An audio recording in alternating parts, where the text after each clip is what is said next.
对着美术馆来讲，丰富馆总是相当重要的工作。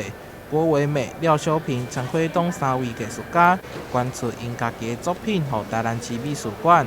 美术馆特别举办捐赠典礼，台南市长黄伟綽也亲自出席来表达感谢。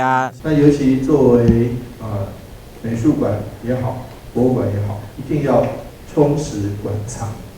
那充实馆藏，台南市美术馆除了自有的基金各界的捐献以外，另外都是市府的这个公共预算编列，但这远远不够更何况有些大师的作品，它是不是你可以去架构收藏那所以说，一定是要许多我们的前辈、我们的老师愿意把他们自己收藏的，能够捐赠给我们博物馆。艺术家郭维美长期支持南美馆，捐赠以800个无产的画作，到今已经累积捐赠42件。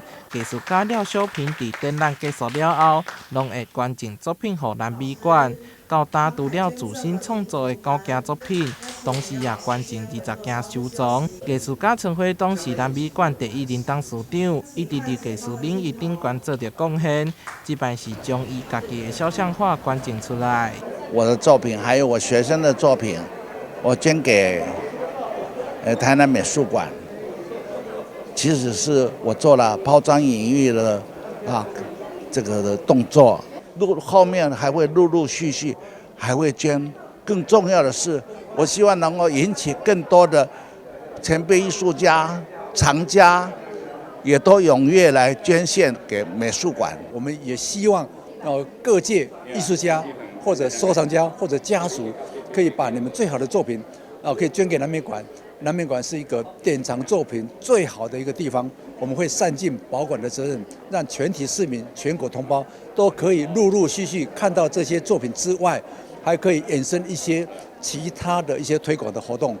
在这里，我代表美术馆非常感谢3个艺术家的捐赠，也感谢各界对我们南美馆的支持。艺术家将作品捐赠予南美馆，代表对因专业的信任。南美馆也会持续伫台南推广艺术，希望将上美好的作品留伫咧台南。台南新闻杨顺怀采访报道。